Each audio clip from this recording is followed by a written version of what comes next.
So how is everybody? Come on, we won by 15 points. How is everybody? All right. Okay, so I'm here. I'm going to spend 18 minutes with you. If I spend a second longer, I know I'm in trouble. And I'm going to share, it's entitled A Few Kind Words, but you're going to have to wait till the end to hear about that. So what I want to do is, this is all about change. So let's start, and let's talk about that. You're looking at one of the luckiest people in the world. I've got a great, amazing family. I have had these career experiences that are unbelievable, these life experiences that are unbelievable, and you and I live at one of the greatest times in history. This may be the greatest time of opportunity in terms of what's happening in the world and where the world is at. It is also one of the greatest times of change in the world. Phenomenal change. So, what's happening? This part of the world is developing at an unbelievable rate. We have moved from the industrial age into the knowledge and technology age. An age where a device like this is increasingly, and for young people already is, but increasingly for all of us, will become a remote control for life. Everything you want to do will be right here. Everything. Banking, you name it. Everything will be in your control. And it will probably become actually virtual at some point. This part of the world will create a middle class. Asia will create a middle class that will probably be, in the next 50 to 100 years, 3 to 4 times the size of the middle class that was created in North America in the last 100 years, which drove the world economy. So it's going to be a time of incredible prosperity, but incredible change. And to Jay's point earlier, we're going to have to find responsible ways to do this. What I'm going to talk to you about today, though, is none of that. I'm not going to talk to you about those big changes. What I want to talk to you about is something that won't change. So let's start at the beginning. This is a place, you always hear the story about the small village. Well, guess what? I grew up in the small village. In fact, it's a town called Madoc, Ontario, Canada, and it says, I always jokingly say, it says, "Welcome to Madoc" on both sides of the sign. That's how big it is. My parents were teachers there, but when you live in a small town, on one side of you, you have the senator's grandson. On the other side, you have literally somebody who barely has a floor in their house. In a country where it can reach 30 below. You learn a lot about people. And I learned a lot about people, and with my parents as teachers, I learned a lot from them about how to interact with people. They embodied me with some thoughts, one of which was, dream no small dreams, for they have no power to move the hearts of men. And what they meant by that was have great dreams, go do great things, but make sure you do it with a purpose that gives back. I have had a great opportunity to work for these organizations. P&G, when it was at the height of its days as a CPG, still continues to be quite an admired company around the world. A company that is, as I will talk to you about, is incredibly more focused on purpose than it's ever been. Coca-Cola, available virtually everywhere in the world. AT&T, you know about, and 2 of Canada's largest companies, Maple Leaf and Rogers. I've had incredible experience to be with those companies at times that were quite frankly transformational because they had some challenges, and to go in and live through the marketing lens of helping those companies get refocused on growth and refocused on their customers. I've also had the opportunity through that to have some great experience to be exposed to great business leaders, great entertainers, great athletic people that we would admire. And interestingly, what I learned in a small town, what I also learned in helping these companies is, quite frankly, you've got to serve somebody. Ultimately, we have to be in service. And a number of people talked about that today, right? To have purpose in our life, we have to be in service of others. As Bob Dylan said, you got to serve somebody. Or another way to say it is, nobody cares how much you know until they know how much you care. And so that brings me to the model. This is a model that I created to quite frankly, help reposition companies and brands. It has three simple parts: the functional, the relevance, and the emotional. Functional, and I'm going to describe it first through a company lens. AT&T, products and services. When I joined them, it was the long-distance wars. Okay? It was long distance. They were transitioning into internet and wireless. Right down here were all those products and services that provided what we called access to anybody, anything, anywhere, anytime, anyhow. And the relevance to all of us was the ability to do anything with the tools they provided. But quite frankly, when we studied what at the top people took away from that, we found out that, and I'll start with long distance, that 85% of all calls people were making were personal. They were to their sons, their daughters, to share what was going on in their days, right? And what it taught me, as I've used this model over time, is that you have to be connected to people's purpose and what's really important in their life. So I'm going to do a little test. It's called the 7-day test. And I have to find some wood and knock on it. Hopefully this never happens. Let's assume that's wood. Assume we only had 7 days left on the planet, you and I. Okay? Hopefully that will never happen. But if that happened, what's important? What's important? Family.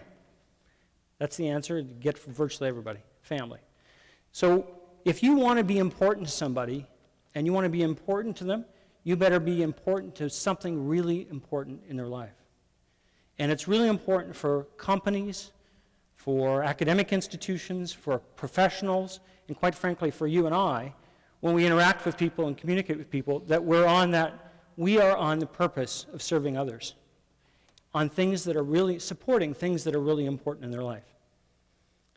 And it's not just the individual purpose, but as was mentioned earlier, we need to also take a responsibility for this planet as we do it. So other examples. Up here you have, I'll take Nike. Nike, interestingly, is a company that started with a product called Air Jordan down here. Air, waffle shoes, right? The real mission of Nike is inspiration. Inspiration, helping people achieve what they want to achieve. It has an athletic focus, but it's all about inspiration. Starbucks. Starbucks, you know what Starbucks' mission is? Starbucks' mission is to provide, it actually comes from the top, to provide an uplifting, everyday experience. Now, down here, they sell coffee. It has caffeine, so, you know, that can kind of work, right? The uplifting part. So, but the relevance of that is it gives you a break in the day. You get to treat yourself and do something very special. They discovered what they call the third place. You have a busy personal life, you have this busy business life, and what happens in the middle of the day, you get to take this break. Somebody serves you, make a special cup of coffee. It's the Italian coffee experience, right? You get to treat yourself, right? Down here, that's the relevance here. What's the relevance up there? Quite frankly, you get a break, you get recharged, right? And it's an emotional benefit, very much an emotional benefit. So I'll give you another story. Another company I'm going to use, which is Disney. Disney. I had the great pleasure when I was at AT&T to have the top-to-top relationship with the Disney companies, and I got to know them very well. And if you know Disney, down here, Disney, what do they have? They have theme parks, they have movies, they have shows, right? They are the largest live entertainment company in the world. And right down here, it's all about those great experiences. And why is that relevant? Why? You're going to take your kids to Disney, it's a great family experience, right? Up here, what they deliver in terms of purpose and values, they're a very value-oriented company, by the way, coming from the genesis of Walt Disney. And what they want to deliver is a magical family experience. So let me tell you a story. What is one of the most commonly asked questions at the Disney parks? Guess. Where's the... Yeah, that is. But guess what one of the other ones is? What time is the... Here's the question. What time is the 3 o'clock parade? Seriously. Seriously, that's how often the question gets asked at Disney. What time is the 3 o'clock parade? And the main parade is at 3 o'clock in most of the parks every day. Okay? At the top, here's what they do. Everybody who works at Disney, at the parks, has exactly the same purpose, even though they all have different jobs. So, I don't care if you're running the park, you're a character, you're running a ride, or you're sweeping the street to keep it clean. All different jobs, they all have exactly the same purpose, and the purpose is to provide a magical family entertainment experience. So, let's assume you are cleaning the streets, and somebody at Disney comes up and says, "What time's the 3 o'clock parade?" Well, of course, what do you say? "Are you kidding me? The 3 o'clock parade?" No. What you do is you say, "Oh, by the way, 3 o'clock parade, that's a great question." And it's a family with 2 kids. You say, "That's a great question. You know what? It's going to start down there at Magic Kingdom. It's going to come all the way up Main Street and around there. It's going to wind around. It's going to come right back here by this bridge where you are, right? And it will end right over there. This is a great place to stand. It's going to start at 3 o'clock. You probably don't need to be here until about 3:15. You can get drinks or food over here if you want while you wait. And by the way," and they kneel down to the kids, they say, "Here's what's going to happen. When it goes behind that building, the parade's going to break up, and you're going to be able to get autographs. So get Mickey's first, get Pluto second, right? Get pictures and autographs." And of course, the kids are like, whew, right? And that's about being on a common purpose to deliver something that, quite frankly, is at the top. In life, in so many things, there's transactions and there's relationships, right? At the top level, it's all about relationships. So I'm going to give you one more example. Assume you're a soccer coach, because this can apply to so many things in life. You're a soccer coach. What are you doing down here? Okay, a minor league soccer coach. You're passing on skills, you're teaching people, you're getting kids exercise, right? But quite frankly, what's up here? Creating self-esteem in those kids, right? That's the purpose, right, is to really create self-esteem. Do you want them to learn skills? Absolutely. But if you learn skills and the coach destroys self-esteem, no. You build self-esteem, skills aren't so great, who cares, right? So that's what the model is about. Okay, so I'm going to give you some examples of how this applies and how I've seen it. Firstly, the Olympics. The Olympics is probably the #1 single greatest brand in the world. It's not just this incredible athletic event where the best people from every country all around the world comes together now every 2 years, every 4, winter and summer, but the world stops. It is the one event on the planet where all of us at one time stop. And somewhere between 3 to 4 billion people watch this. Every country participates, and it creates this incredible sense of belonging that we take on as countries, and we come together behind our athletes as countries. But to be honest, there is a bigger thing, which is it's people coming together from around the world and sharing in a common pursuit and, quite frankly, common values. I've had the great pleasure of being at one, and if you are there, I got to tell you, the feeling you get is unlike any other feeling you've ever had in terms of an event. The founder of the Olympics was Pierre de Coubertin, who brought it back the turn of the century. And while he talked about the athletic performance and friendly athletic competition, what he really said about the Olympics was the Olympic Games are quadrennial celebration of the springtime of humanity, and humanity come together. This sense of belonging. So when you think of the top of the triangle, living at the top of the triangle, creating that sense of belonging, purpose, and meaning is absolutely pinnacle, and you see it in the best brands. Another example, you probably recognize this logo, Apple. This is a company, interestingly, when I was at AT&T, we were, at a time, when I started there, mid-90s, Apple was relaunching. Steve Jobs had come back. And quite frankly, people weren't paying a lot of attention to it at the time because they weren't thinking of Apple as we think of it today. It was a company on the ropes. But what happened was Steve Jobs came back and he created a concept called Think Different, which was the essence of what he really started to do back with Wozniak when he created the company. And that was to empower the individual to take this technology and, quite frankly, do whatever they wanted to do in life. Empower, and that's why the user interfaces are as good as they are in Apple. And as Steve Jobs prophetically said, because he passed away in 2011, this is probably the quote he was most proud of, which is, being the richest man in the cemetery does not matter to me. Going to bed at night saying, we've done something wonderful, that's what truly matters to me. Another example, Oprah. Oprah, true icon who we admire. This woman has helped to support so many lives. She is one of the country's greatest philanthropists. She was a talk show host, but in the mid-90s, she really kind of repurposed herself to focus on how she gave back and really helped people with their lives. And so she became somebody who really dedicated her life to helping other people.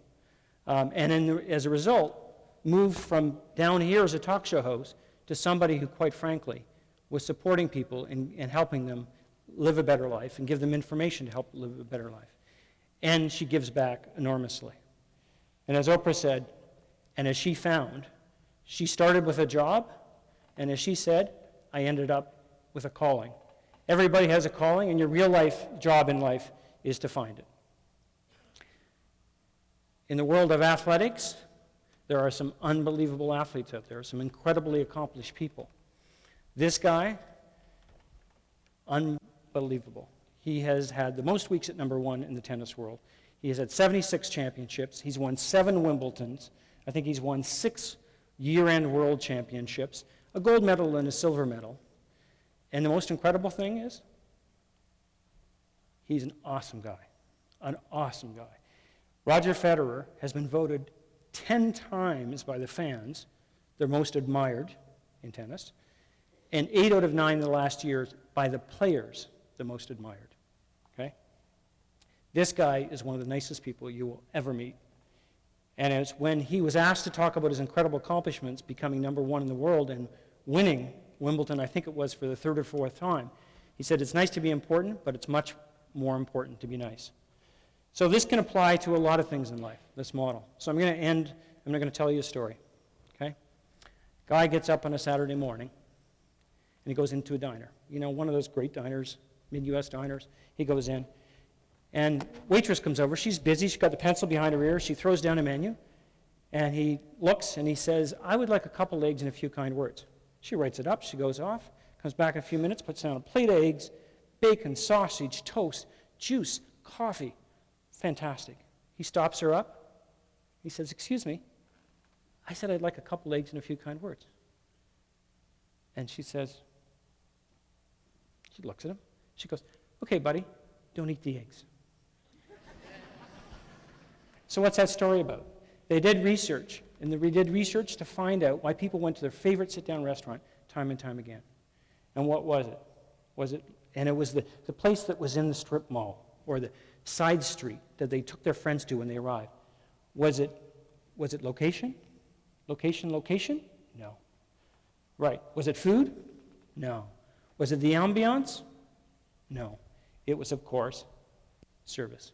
And then they probed, and here's what they found out. There was one person who looked at you right there when you came in the door, who hugged you when you came in the door, who did the special things, who always talked to you personally, who took special care of you, always did something extra, right? Who made you feel like you were family. So as we go through life, whether we're in business, academics, professional, or just in our personal lives, here's what we're going to do. We're going to do a lot of this stuff down here. We call them the things, okay? What I call them is a couple eggs, right? But the reality, the thing that will make the difference every time is a few kind words. Thank you.